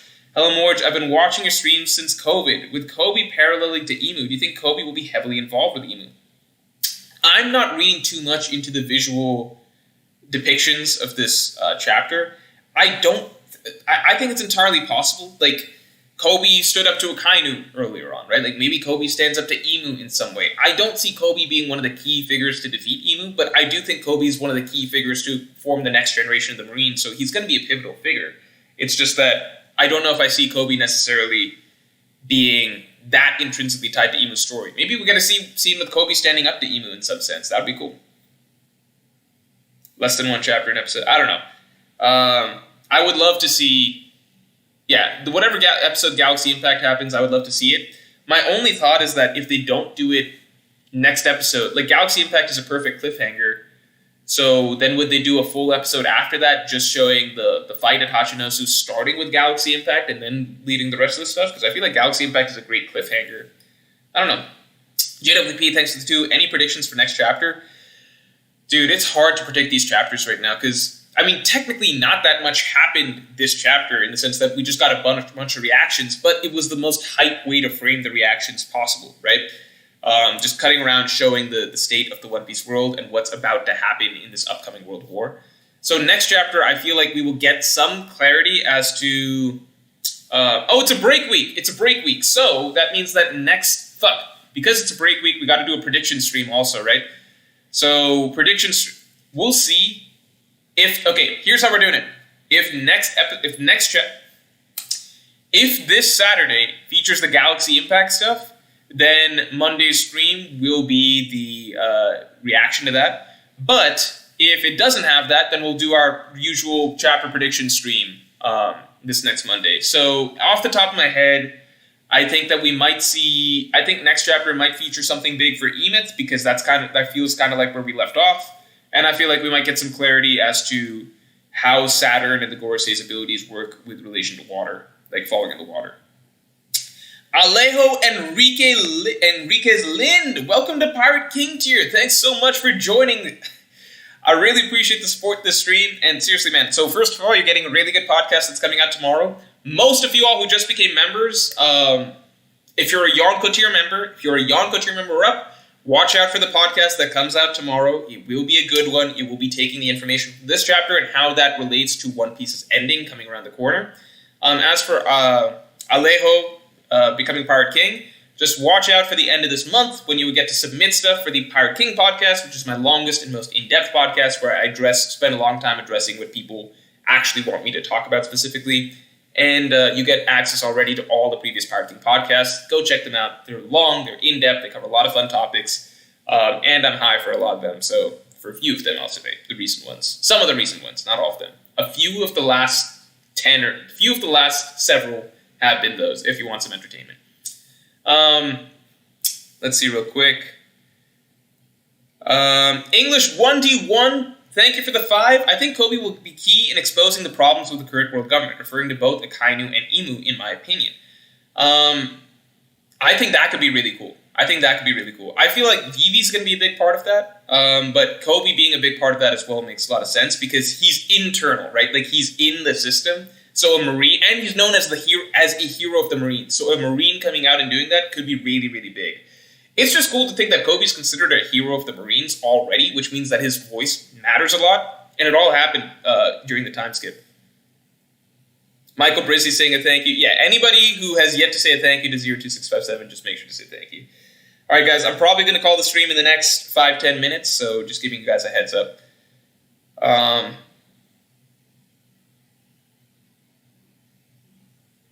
Kosh Panda says, I think next week episodes ends with Garp launching the ship, and the week after that opens with Galaxy Impact. Okay, so then next Monday we'll probably just do the chapter predictions, and then the following week stream we'll do reactions. So I could react to your video from Hunsha most likely. Some people mentioned Mugiwara no Goofy. I could do a reaction to that. But mostly we'll be reacting to the episode with Garp versus Aokiji.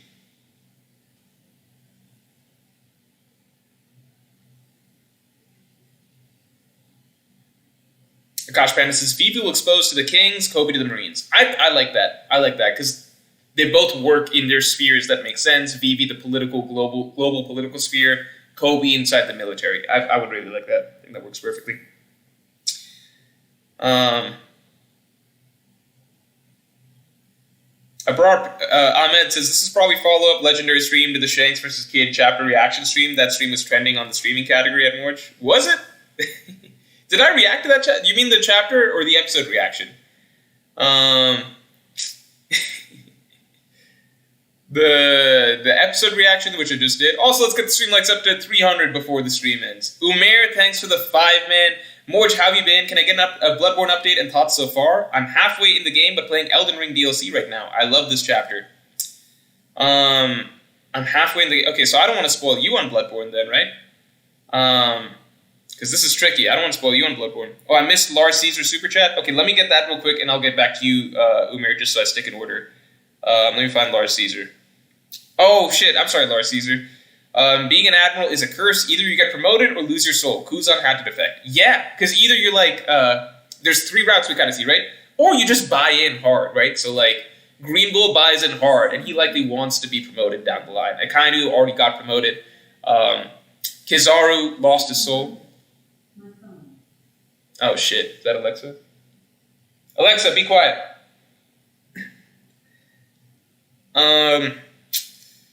What was I saying? Kizaru lost his soul. Fujitora is maintaining his soul, but likely will have to defect from the Marines at some point because he's being a good person. Akash Panda is saying, no, I think the anime is on break this week, so the week after will be Galaxy Impact. But... Alright, no, that works. That's okay. It's okay. We know what the stream is for next week. I will be doing anime reactions for the hype episodes as they come, so that's established. As for Laura Caesar, yeah, I think I just addressed what you said. So, Umair, I don't want to spoil you on Bloodborne. You said you're halfway through the game. Funnily enough, I am at about what I understand to be the halfway point in the game. I'm trying to play as blind as possible, right? The tricky thing is, with Bloodborne, I've gotten stuck a couple points in terms of where to go next. So I have had to look up post Bloodstarved Beast. I didn't know where to go, so I did have to look up, and I felt embarrassed when I realized how easy it is. You just have to turn right in the cathedral, which I missed. I also had to look. I think that was the main point where I had to look. Oh no, when we were at like separated areas, right? Like, so there's a lot of different areas you can go to. So I was kind of overwhelmed as to where to go next, right? So I ended up going through Forbidden Woods, I did Hemwick Chapel Lane, I've done Forbidden Woods, but turns out, right, because it's tricky because I want to go in blind, but I also don't want to miss out on optional content. So I found out that there is a castle in the Forbidden Woods that I should hit. I finished Bringworth, right, so I'll say that, I finished Bringworth, I finished the Forbidden Woods, I finished Bringworth, and there's an optional castle area that I want to do, so I'm going to do that next. And there's Chalice Dungeons, which I didn't really understand what they were earlier, but I'm going to try and do those. But I'm at about the halfway point, right? So I just beat a boss called Rom. My thoughts on Bloodborne so far, I fucking love this game. I fucking love this game. It feels like it gives me the same feeling I felt in terms of the level design and the difficulty of traversing a level and figuring out how to get through the nitty-gritty intricacies of a level that Dark Souls 1 had, that I feel like Dark Souls 3 lost. But at the same time, it feels like there's a greater level of polish to this than Dark Souls 1. Like, Dark Souls 3 was more polished, but I feel like the level design was significantly worse. I feel like there was less, like, the atmosphere was weaker. It felt more generic in many areas. Bloodborne doesn't feel that. It feels very distinct and atmospherically. The game is very, like, gripping just in terms of fear and suspense, and that plays into, just the entire, like, what do you call it, the horror shtick of the game, right? But also you feel fear and suspense while playing it because you don't want to die, things are trying to kill you all the time, etc. The level design, again, feels Dark Souls-esque, meticulous. In general, Yharnam, Old Yharnam, the cathedral, the branching paths, all of that, I love that. It's really, really a lot to keep track of. I actually had to make a little notepad and kind of keep track of, like, okay, here's all the areas I could go to right now. So I love that. I love the combat. If Sekiro didn't exist, I would just be like, oh, this combat is the best that From Software's ever done. But I love the combat. The bosses so far are better than early Dark Souls bosses. I think the bosses could be... They're not as good as... Well, I don't know, because Dark Souls 3 bosses were also bad early on. I think that's the one area where I feel like I'm not loving Bloodborne. I don't love the bosses so far. I think the only one I really loved was Father Gascoigne. I love that boss. I think that's a phenomenal boss. I think Father Gascoigne is phenomenal. I think that Cleric Beast I thought was very good, but I just feel like as the game has gone on, a lot of the bosses feel a little bit samey. They're just like large beasts that do similar things with like slightly different gimmicks, or they're like annoying mob bosses like or multi-bosses like Witches of Hemwick or Shadows of Yharnam or something. I don't know. Akash Panda, thanks a lot. Chapter 1122, prediction on July 22nd, episode... Okay. 1122, okay, you're laying out the street stuff? Yeah, prediction on July 22nd, so that should be next Monday, right? We're doing that next Monday? Yeah. Episode 1114 is prediction reaction stream on August. Chapter 1123, prediction stream on August 12th. That makes sense, because there's supposed to be another break, right? Thanks, Akash Panda, for being the steward of keeping track of how the stream's supposed to go. I appreciate that a lot. Yeah. Polar Digital says Father Gascoigne helped me realize I love that game. Yeah, Father Gascoigne, I've got like a little mental tier, like little tier list going of like what I consider the greatest From Software bosses or whatever. There's like the holy tier, which I've only got like Ishin and like Gale, Freed, and Nameless King in. That's like the sacred tier. But then I've got a tier below that, which is just like great bosses. Father Gascoigne is definitely in that tier. That's where I put other stuff like Genichiro, Pontiff, stuff like that. I got Father Gascoigne there. I liked him a lot. It just feels very, very, like, the fight against him just feels so dynamic and fluid, and, like, it's just such a cool, like, I don't know, the flow of the fight is really beautiful, I feel. Polar Digital says, Morj, wish me luck on my job interview. I need money. I wish you luck. I wish you luck, man. Alright, guys, I'm probably going to wrap the stream. I'm going to see if there's any other questions real quick.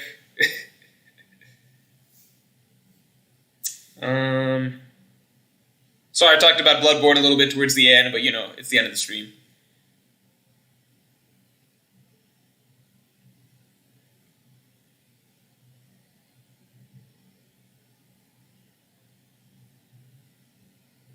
Brahmed says, Morj was the chapter for the Shanks versus Kid reaction stream. That was an insane stream, another you had to be there kind of stream. I don't think I did a chapter reaction for that, unless you're talking about something else. Obi-Wan Kenobi says, Morj, don't forget about what I said in my super right before the last Gifted Members Fest lol. Feels like it may be a real pattern that not many have noticed yet. Did you mention the trios? The ship, person, you mentioned the person, ship, and animal. I think that is a solid possibility. It's just that the story has told us a little more clearly. Like that's a really, really cool idea. It's just that the story is seemingly expressed a bit more that, like, no, Shirahoshi herself is the ancient weapon. Pluton itself is the ancient weapon, but I do see a grouping sort of developing that you might be correct about. So I'm not going to write it off. I think it's a really, really cool concept because it's like, well, we've got two ships that are really interesting, right? We've got Pluton and Noah that are both significant, right? We've got two characters that can control large beast creatures, right? Momonosuke and Shirahoshi. So I see the pattern that's developing. I'm still going to just assume, simply speaking, that the story is telling us straightforward, like Shirahoshi is the ancient weapon, right? Pluton itself, the ship itself, is the ancient weapon. But I see what you're getting at. I do think it's possible. All right, guys. Abramovitz, this was like another Friday stream just after the release. Oh, shit, man. Okay. I guess I just don't remember that, but okay, Abramovitz, can I ask you, did I react to the chapter, or was it like a discussion? If you recall. Well, it's Thursday for me, yeah. Everybody was just going insane that day. Yeah, that was insanely hype. And I remember at the end of the year when we were doing like chapter of the year rankings, there were a lot of people arguing that like that didn't deserve to be an S tier. And it's just like I remember how hyped you guys were over that. Like, it's kind of just ridiculous, like, when you're a content creator, so you can kind of remember a little bit more, just because it's your job, right? So you're a little bit more you're remembering more the days that, like, people are going, like, the chapters that people are going absolutely crazy for, the chapters that people don't care so much for, etc. So to me, it's just like, oh, it's the end of the year, and people are like, Shanks versus Kid, not really contender for chapter of the year. I'm just like, I remember when that chapter came out, I can compare it to the other releases. You guys definitely fucking were praising that chapter a lot more than pretty much any other chapter of the year. So, or at least top three, right? Because the other ones were like the Kuma and Ginny chapters, basically. But it's just weird when people try and downplay something as though it wasn't that big of a deal, when I can distinctly remember, no, it was a much, much, much bigger deal than you guys are making it out to be. I don't know. Abramovitz, it was a discussion where you were ranting about Kid LMAO. I could imagine that. All right, guys. I'm going to have to wrap the stream here. I'm going to have to wrap the stream here. Thank you for sticking with it, even though the internet connection wasn't perfect, but did what we could. And again, 02657 and Sheriff Laffy, thank you guys both very, very, very, very, very much for the gifted memberships today. Seriously, everybody in the chat really appreciates you all. And by the end, like, most people were fucking members because